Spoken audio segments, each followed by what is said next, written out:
you know. October 23rd, 2025. It gives you a way to clearly communicate to emergency management too if there is an emergency. Right. You know, this is what's going on. Yeah. This is what we think we recommend that Yeah. emergency management does. And of course, emergency management's the incident commander. They're going to be the ones that make the decisions right on that. But seems like a simple thing to create, you know? Yeah. Yeah, the most involved part of the emergency action plan is typically the inundation mapping. That requires engineering. Yeah.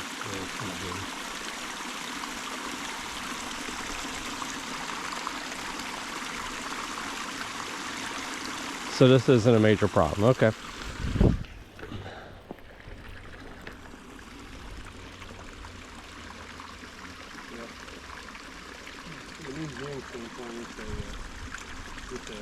Significant problem that needs to be looked at. Oh, really? Yeah. You think? It's not an emergency type problem. But if it's been flowing like this for 60 years, I mean, that's the main thing. If it hasn't changed, keep watching it. Yeah. Yeah, that's the big thing. What we always say with leaks and seeps, if you see unexpected changes in flow, because they change with the lake level and stuff like that. You know, there's a certain amount of change. But if you all of a sudden see a doubling of flow, all of a sudden something has changed and there's an issue. Or if the water gets suddenly looks like a milkshake, chocolate milkshake, then there's you know, that's becoming much faster, quicker, then you have a problem. But if you've just got a well-established, steady leak, clear water, it's been the same for 40 years, it's pretty well met its equilibrium, and nothing's moving, basically. You're just losing water. yeah. So, Okay.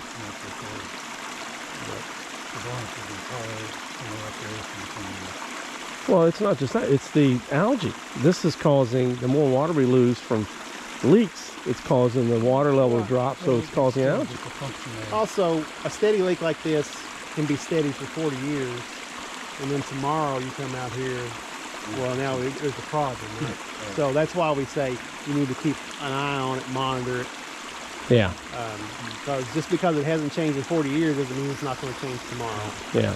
So it's just causing, losing water needlessly is causing other problems in our lake. We're treating for algae now. We're putting all kinds of chemicals in the lake. You know, I mean, algae is a big problem all over. But it's related to water level. Yeah, especially during drought. Yeah, I mean, water level on the summer weeks where it doesn't rain, major algae problem because we're losing the drop in the level. Yeah, but you know, 2/3 of that's evaporation. Yeah, but if we can prevent a third or slow down the third, you know, would it help? They all leak and they can leak, and we could plug this thing up, and we might push it somewhere else. You think, Glenn? I'm not going to speak to that. But this is typical. A leak like this, Glenn, you're saying is typical for a dam like this. Well, there's not a typical when it comes to this kind of stuff. Each dam is unique. Yeah. Each dam has its own flaws, character flaws is what I call them, right? Yeah. Some of them, you know, seep big leaks out of the face of the dam, and then that is a major problem, right? Coming out of the abutment, a lot of times, especially the older dams, they just didn't have the foundation treatment. Right. They didn't bring it in. Yeah, and so you build this dam up against the native rock, and then you impound all this pressure head behind the dam. Well, the water's going to try to find its way, right? Yeah. The water's always trying to get downstream. So, well, now there's this huge obstruction in my way. Where can I find a weak spot? And typically, if there's not been any foundation treatment, which a lot of these old dams didn't have any, it's going to find fissures in the rock, flow features. That's what this is.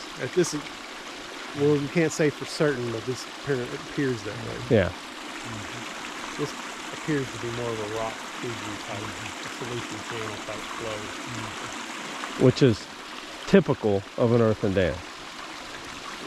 Well, depending on the situation of the foundation, depending on what the foundation material looks like. I don't know what the foundation material looks like here. We have to, I think it's kind of shell and The shell up here. Yeah. I did borings down Embedded. 55 feet, 60 feet. Probably got down around the 40 or so. We were pulling up. We had the cylinders. We pulled them up and looked at them. And you got some breaks in there. You can see the fissures. They kind of interbedded shell. Yeah. You know what I mean? We had a lake in northern Kentucky up in Grant County on the Grant Boone line that we had to do some rehab on, and it had pretty significant leaks through that's where that deep through the rock, the surrounding rock, the shell. The shell is down And in it the was rock. leaks like that. That's why we had that deep, what we call that deep leak, and that's where we grouted a lot there. We Stop that. We never, we got it probably 3/4 of the way south. Okay. I mean, it was, I thought the Marilyn family was just like, I think we've done about all we can practically do. And we cut it down pretty good, but it's, the best thing, it's tough. It's tough. your engineer is going to propose your solution. Your solution is not necessarily stopping the flow. Yeah. Your solution may very well be safely managing the flow.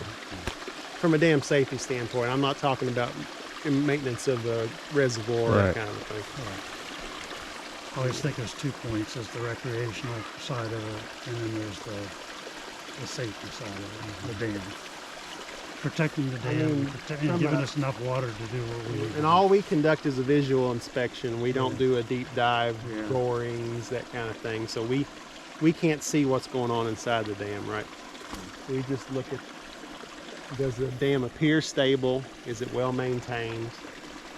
I mean, we've noted to you what we've seen today. The embankment itself looks fine, looks stable.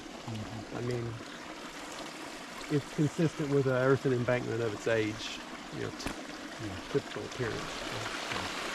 There's no slides or bulletins.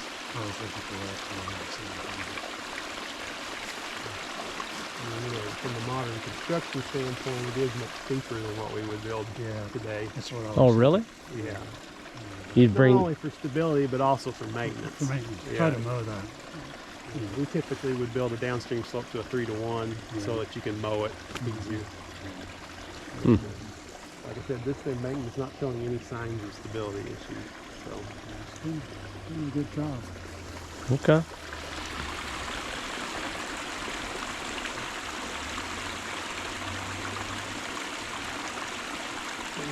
So basically what our report's probably going to say, like Marilyn will write the report and I'll review it, but it's going to say procure the services of an engineer that's experienced in dams, so a geotech, water resources type engineer,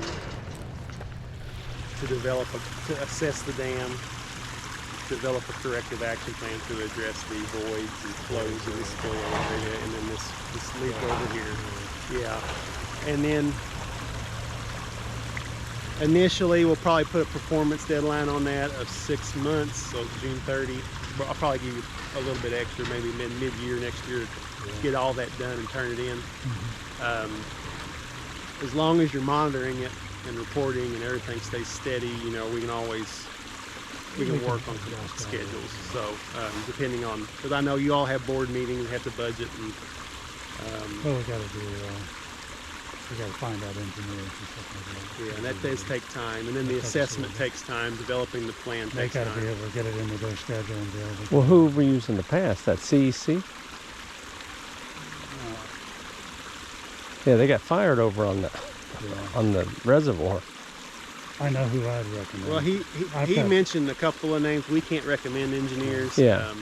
I know she gave me a website to how to select one. So I have contacts that I would probably reach out to. I usually tell people that the state If has they want me engineers to. that we If they work don't with want on me our to, I won't. projects, but we can't recommend engineers. Yeah. But as a matter of public record, you can look up and see who the state has used, but that is not a recommendation. yeah. So.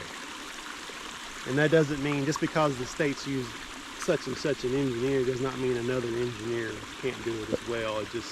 You know, so we have bid processes and all that. So. Right, but haven't we had engineering working on this to figure out where to put the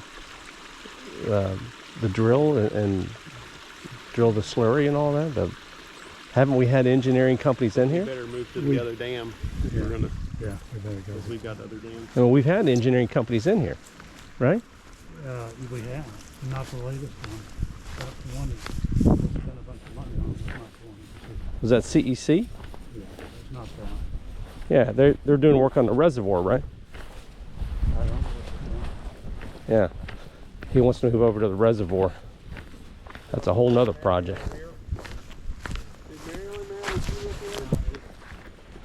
Comes down to not only the company, but who the person is with it. Yeah.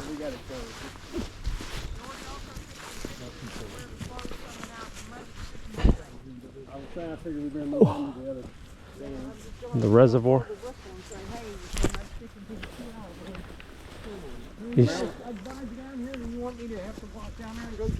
You see anything over here, Marilyn, of substance? Nothing bad, no.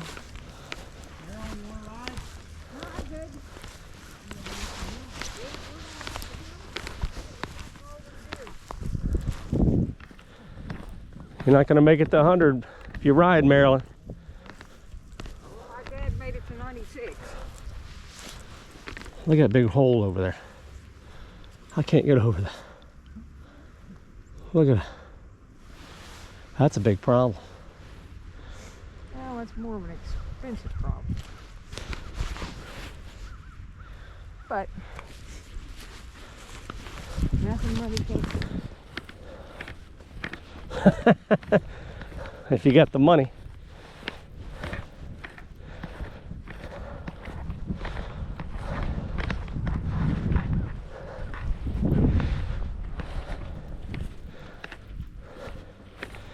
So you were out here in 19.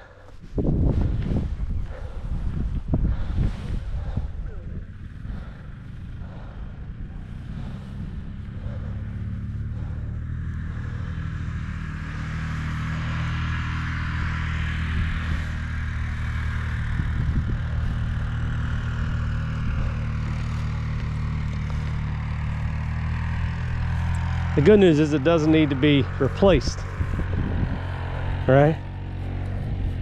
What doesn't need to be replaced? The dam. No. Now, if we were to put a concrete wall, where would that run? Along the road, or? No. What are you talking about, concrete wall? Well, you said above ground or? no. You said to stop the water flow completely would be a wall. Well, that goes down inside. It'd be over here somewhere, you think? I don't know. I don't have to get technical report, Donna.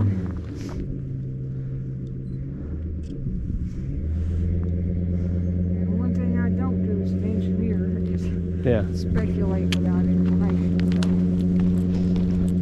I got you.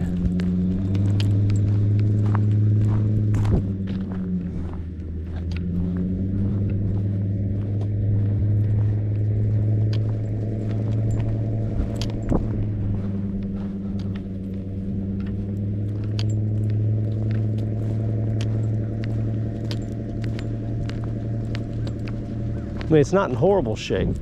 Just got a few problems, right? It's not in horrible shape. It's got a few problems. Yeah. Nothing.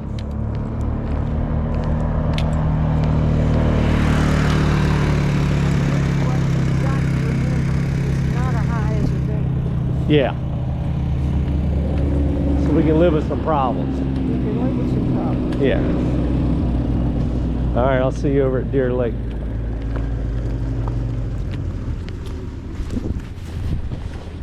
All right, that concludes the dam inspection.